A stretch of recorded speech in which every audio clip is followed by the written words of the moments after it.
Hi guys, my name is James Grayson and today I'm going to be talking about funding and marketing TL2116. And this assignment is basically a funding application and my project that I'll be funding and who I'll be running it with. So about the project, this is some information from Lancashire County Council. And it talks about in 2015, indices of multiple deprivation revealed that Blackpool was ranked 4th most deprived area out of 326 districts and unitary authorities in England. When measured by the rank of average rank, this was the worst ranking of all 14 authorities in the broader Lancashire area. In total, 38.3% of the lower super output areas in the authority were among 10% most deprived in the country, and 19 were also top 1% most deprived neighbourhoods in England. So another stat is also in Blackpool, 13.4% of all households were estimated to be in fuel poverty in 2015. The main factors that determine this are the NA efficiency status and the property and the cost of energy and the household income. So these stats alone, this just suggests that Blackpool isn't the standards are very low when it comes to, working class, middle class and upper class. A lot of it seems to be the working class and the lower class. And so a little about my project. It is run alongside Blackpool Community Trust, so we're in partnership with Blackpool Community Trust. We're inclusion based, so for example we work alongside people with disability, but we also work alongside with people who are physically able. We're trying to cut the barrier and remove these and shorten the gap between physically able and the disabled. So it's a 12-week program and it's free to join. So hopefully with it being free, we'd get more applicants coming in. And we're also using Blackpool Community Trust as an organisation to get the news out, and also using word of mouth and speaking to to children in schools and stuff like that. Just trying to get the project on its feet. So the name of my project is called Can I Play? And at Blackpool Community Trust, we say yes. So, like I said before, we're trying to remove social barriers in sport. We're trying to also remove physical barriers in sport. We're trying to not only do that, but we want to keep all the kids engaged. So fulfill enjoyment, and equality is for all, and we do not discriminate. So we're going to have the physically abled and the disabled playing together, and it just shows that there's not much space between them. So who's running these sessions? So we're running through Blackpool Community Trust. The lead coaches will come from Blackpool Community Trust. The assistants will come from UCLAN. So for example, the way we're going to do this is we're going to run alongside UCLAN. So for example, students who need to be put on to placements, who need to get hours for their courses, and just people who need experience for the future. We thought we'd contact to the UCLAN, show them our project, hopefully try and get UCLAN involved as well. So, guidelines to physical activity. This is according to UK Physical Activity Guidelines DH 2011. So, our target audience for this project is anyone from the ages of 5 to 18 years old. Hopefully put them together and make it fair. So stats say that all children and young people should engage in moderate to vigorous intensity physical activity for at least 60 minutes and up to several hours every day. Vigorous intensity activities, including those that strengthen the muscle, the bone, should be incorporated at least 3 days a week. All children and young people should minimise the amount of time spent being sedentary, so sitting down for extended periods.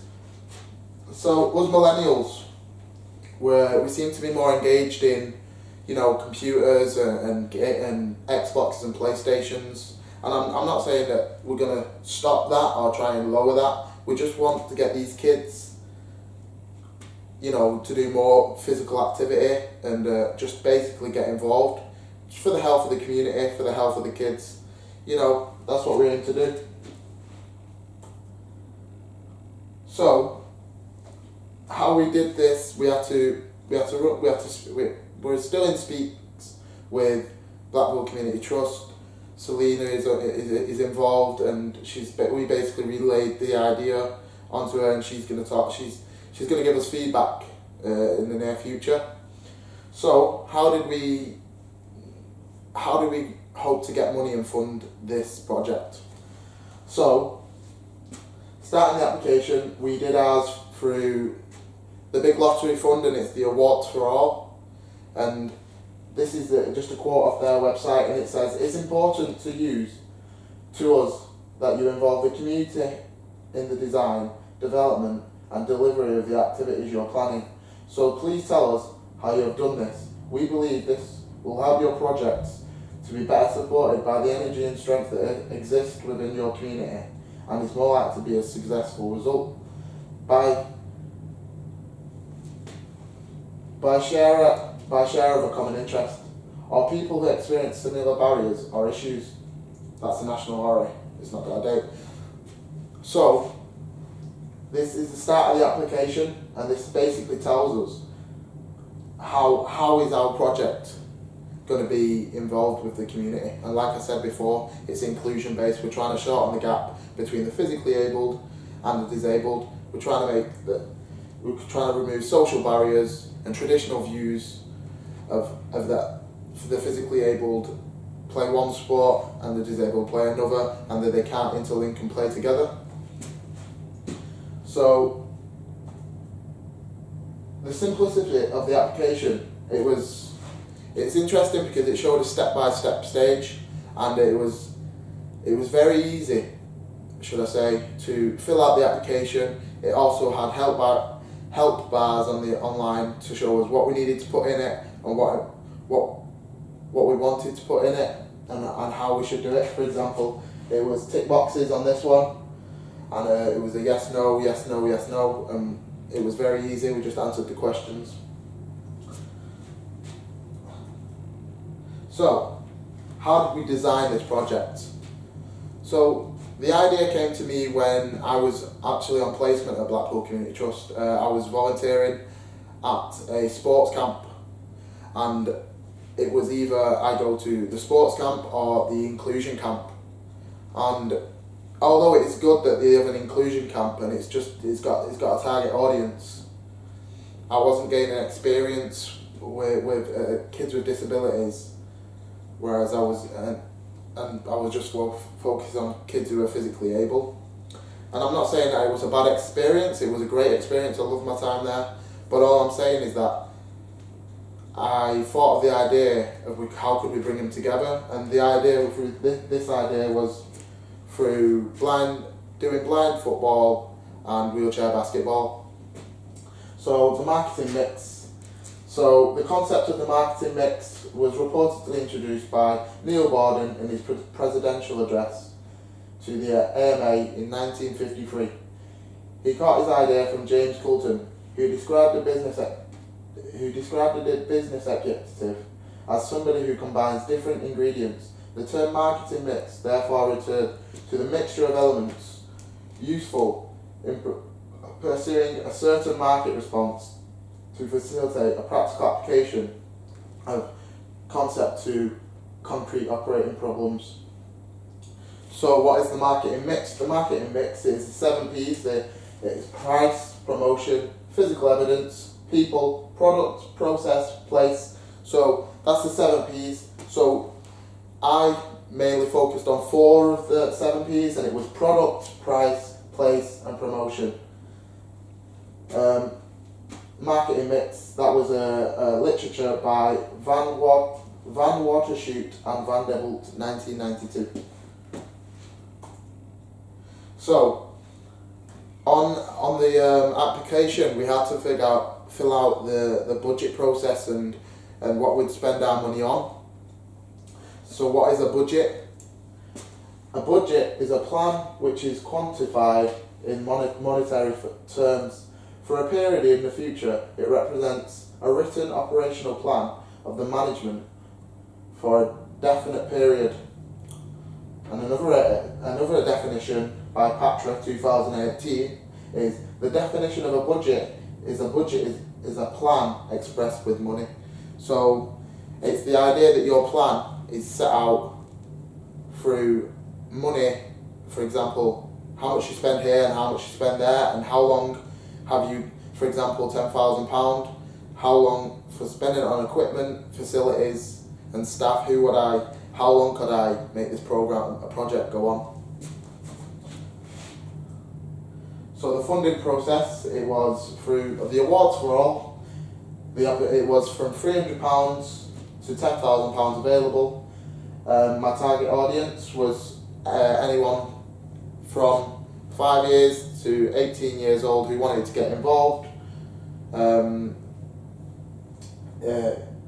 It's a necessity. Like I said, I was targeting everybody who wanted to participate. There wasn't such a target audience. There was the disabled and the physically able. I wanted to put them both together. It's community based, so it's free. All kids could get involved, and I wanted to bring the community closer together. It gave opportunity for staff to work with both sides, disabled and physically able. It also gave UCLAN the opportunity to work alongside Blackpool Community Trust and have this project go on for the future, and it gave volunteering hours as well as experience. So here's a few of the facilities we had facilities and equipment that was in our budget. So for example, we had medals, we had footballs, we had a foam bell ball, which is for blind football. We had a sports hall that was in Lytham, and that's in Blackpool, and we had basketballs, and we also had wheelchairs to rent. So progression. So how I know this project is a 12-week program, and we spoke to Blackpool Community Club about this program, and we're still in speaks with them, and we're hoping to get some information back off them.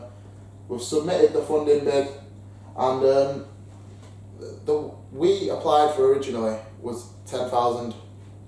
The reason behind this was £5,030 was enough for the 12-week program. That included staff members, that included facilities, that included equipment. So a way we could try and increase and try and make this project go on for longer. So if we applied for this yearly, we could hopefully have enough wheelchairs so we don't have to rent it and then we cut back. So for example, one wheelchair costs £1,500, and if we apply for the 10,000, each year we could get 3 wheelchairs, and it could cut the costs down from the year before, and then we could probably buy more wheelchairs until we have enough to run the project with less money. This is the end of the presentation. Thank you for listening. Goodbye.